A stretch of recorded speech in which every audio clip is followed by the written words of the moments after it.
The views and opinions expressed by the host do not necessarily reflect those of the company and its management. Furthermore, the views and opinions of the guests do not reflect those of the host, the show, the management, and the network.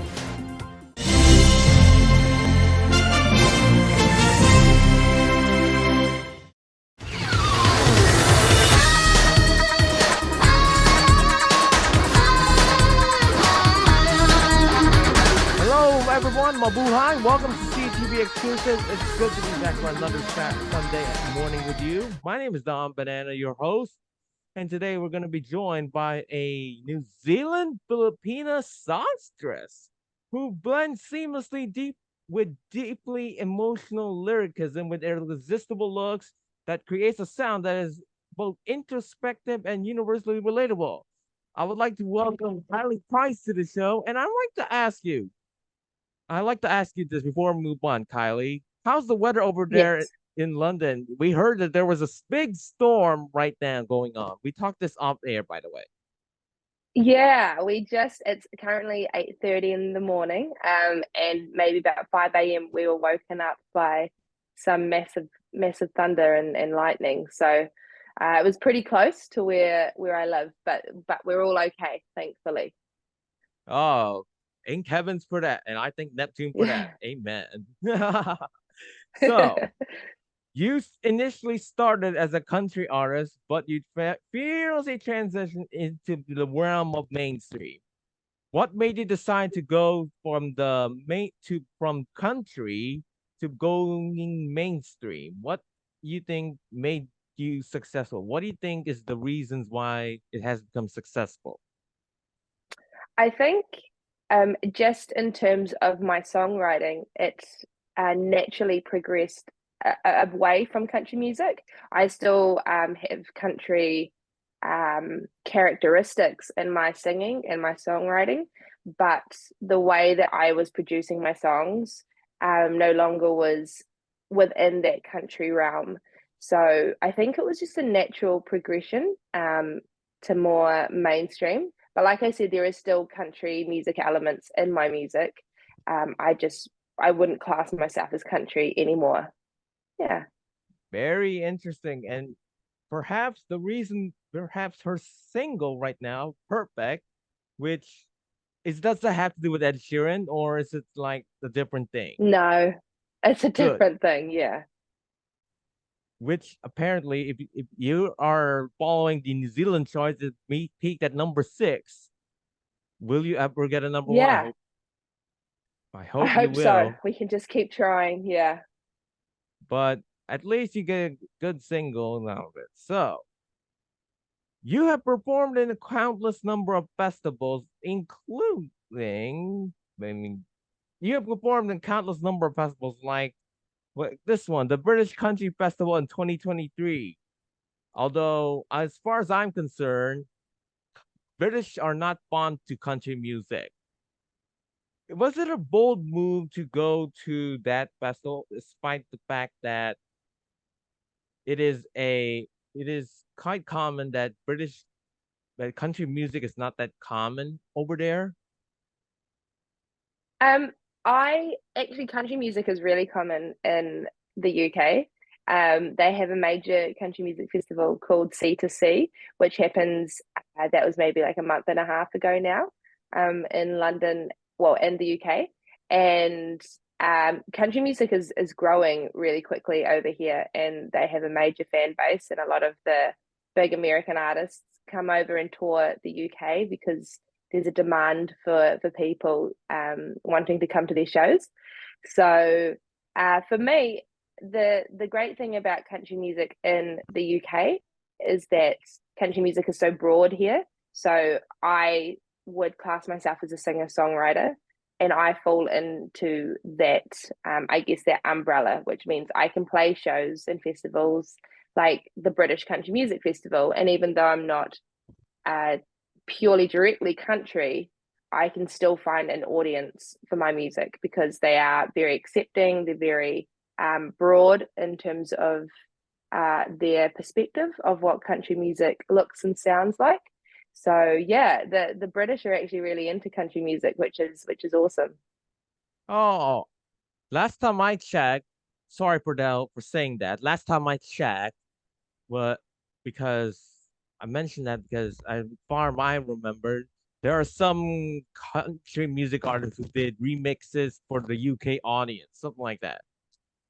If you were Yeah. to do those UK remixes of your song like Perfect or your second single, say, would you for the UK audience, what changes do you think should be made to attract the UK audience? But not too many changes, I think, right? Yeah, I think it depends on if you're going to remix a song, it depends on what you're wanting it to sound like and who you're also trying to um, target in terms of who you want, to hear the song and where you want it to be played. For me, I would be open to any sort of remix as long as it did the song justice and as long as, not too many things were changed. But I'm definitely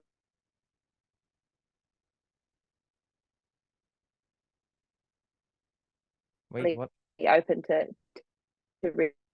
remixes in the UK. Yeah. Dance music is really big over here in terms of yeah. Yes, I agree. Dance music is a very popular genre of music that I think it's universally accepted. Yeah.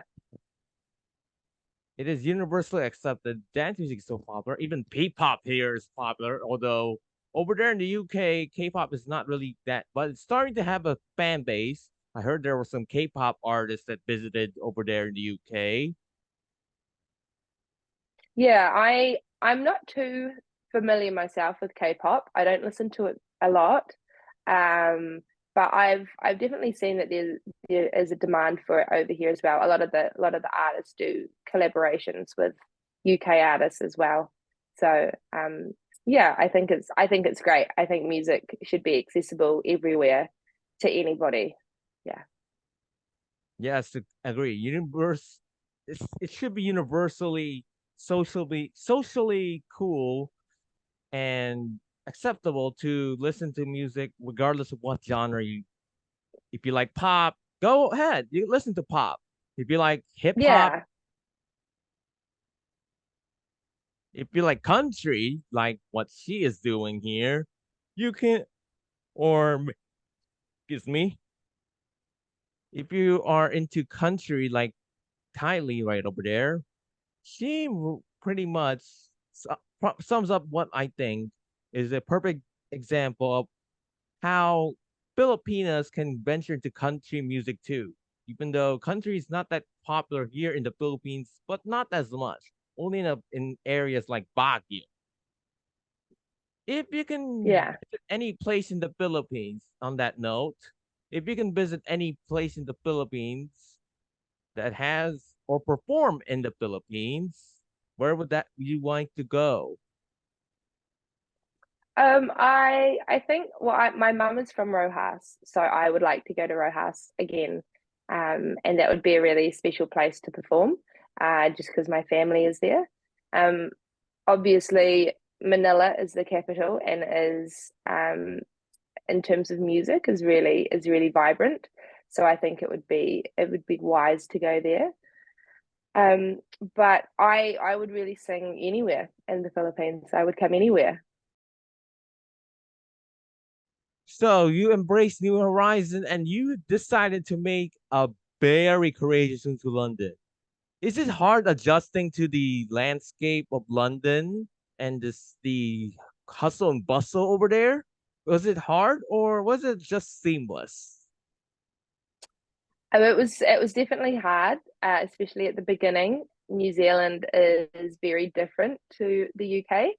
It's very far as well. So, I'm very far from home. And the UK, London is a lot bigger than my hometown in New Zealand, which is quite small. So there were a lot of changes and a lot of challenges, um, but it's going well now. And I think you just have to stick with it and keep persevering. And if you want it to work out, then you need to hang in there and keep trying. Yes, you just need to know that the bridge may be that far, but we'll get there.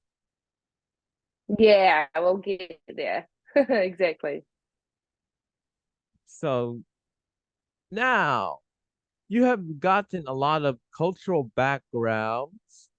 Since you've been in London like many times already, been in London already, excuse me, what do you think is the perfect spot that you want perfect tourist spot that I think I should visit for someone who's a first time visitor to London?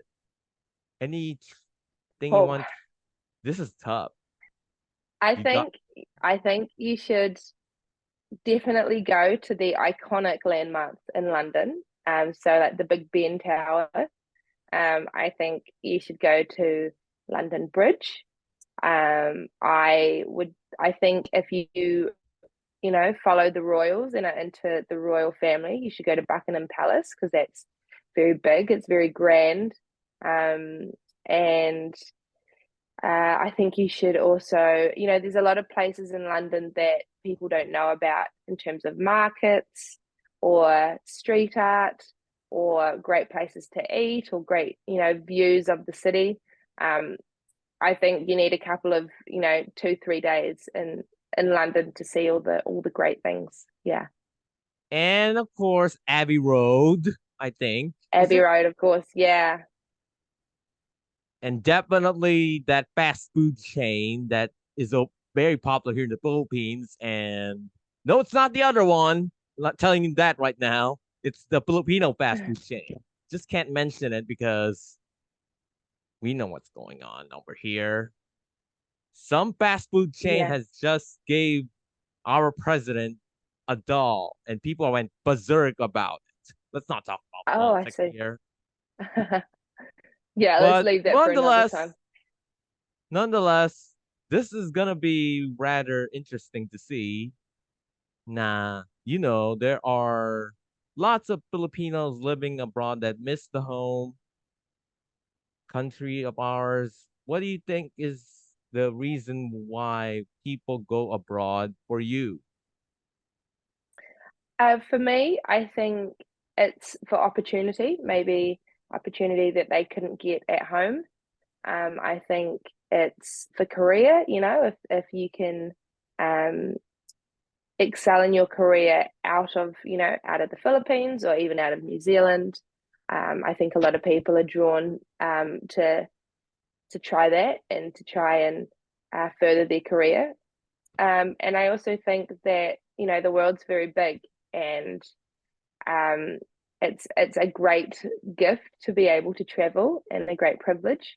And if you have the means to do it, I think you should. And I think a lot of people want to travel the world and see different things and try new food and see different places and meet new people. So yeah, So you can perfect example about the Korean thing. If you know the global pop group Horizon, they are all Filipino and they pretty much debuted in South Korea, and the rest is history. They got lots of fans in not just the Philippines, but all over the world. So that's a story of how successful can things can become successful with just if you yeah, work hard for it. And I think yes, exactly. for you, if you moving to from New Zealand to London is quite remarkable, and I commend you for that. Thank you. And I know for a fact that with so many success songs like the second, like this next one, "The Stay," which claimed number 5 in the New Zealand charts. What it do you think? Oh, sorry. Let me try this again. I'm sorry. I'm an ass beat. Please forgive me. Anyway, like I said, I need to think about it. I didn't write any questions. We're gonna edit that part out. That's what No you get worries. if you're not prepared, but that's okay. It happens. I just got too busy. Anyway, like I mentioned, mention, what is the one food that you don't want to try in London? What something you is there because Um, London is very weird with foods, but is there a weird food that you don't want to try here in London? no, I think I would try anything. Yeah, I'm definitely up for trying any different foods. My mum taught me to eat a lot of different foods growing up. So yeah, I would give anything a go. Absolutely. Even Marmite for sure. Yeah, I actually eat that. I eat that from home because we have that in New Zealand. So when my friends come over to London, they bring me Marmite from home. I really like it. Wait, let me ask this once and for all. How is it different than Australia's Vegemite? Oh, it's quite different. Yeah, it's quite different. You can get into really heated debates with Australians about their Vegemite versus our Marmite. So you're either, you either like Marmite or Vegemite, or you could like both. I don't mind both, but I would always choose Marmite from New Zealand. Because that's where you came from. And even That's it. and of course, if Vegemite, if there's some happy little Vegemites over there, I'm so sorry. I Yeah, did not put a rose in every cheek. yeah, If you know what I mean. We're happy yeah. little Vegemite with high surprise and be. Sorry for singing that. Oh my god. I'm so sorry and offended to the Australians who for my bad singing of the Vegemite jingle. I am so That'll be sorry. okay. That'll be okay. Anywho, so you went before back to the topic at hand. You graced so many iconic venues in over there in London, like the Camden Church, the Slaughtered Lamb, and you headlined historical venues like Green Note in Camden. Can you explain me the experience over there in those areas? Yeah, those venues are really iconic to London and to the London music industry. They've been around for a while. And they've seen, the likes of Amy Winehouse and Ed Sheeran and Jeff Buckley. They've all played at the Green Note, so there's a lot of history to these places. And I was fortunate enough to play at them and to have my own shows there, and it was a really special time to be able to do that. Yeah. It was so cool, and I can attest. I haven't seen it yet, but if you would you be willing to do a recording of your songs in the same place where the Beatles recorded? That would be quite cool, right? Yeah, yeah. So I've actually recorded at Abbey Road. And You it was a did? really good experience. Yeah, I did. I did that in 2022, and it was a really great experience. It's a wonderful place. It's full of a lot of history, as you can imagine. So it was a real privilege to be there. And it is a real privilege to see you perform over there in Abbey Road. If there's one thing you want to check on your bucket list, or as you say in London, tick off your bucket list. What do you want to get rid of in your bucket list? As in check Um, or tick. yes, I would like to play Wembley Stadium. And I would also like to play the Royal Albert Hall. Those are the two places that I would really like to play in London. Yeah, so Royal Albert Hall, I know that it's been the home for Miss World for like a long time. If you know what I mean, for all pageant bands, I just want to get it out of the way. Just before they went Royal Albert Hall, lots of great places in London. It is your Yeah, dream to be performing at the Royal Albert Hall. And if yeah, you yeah. were willing to do a Royal Variety performance, if there's gonna be one, I hope. Yeah, I would love to. I would love to do that. That would be great. Yeah, that would be cool to see. Has there ever been a Filipina in the Royal Albert? I mean, Royal Variety performance before? I don't think so. Last time I checked. No, Yeah, I'm not sure. I think maybe Leah Salonga years ago might have done something there. But I'm not quite sure who else has been there. But it would be Oh great yeah, Leia great Salonga to from Miss perform. Saigon. Yeah, yeah. So it'd be great to perform. It would be great to perform there.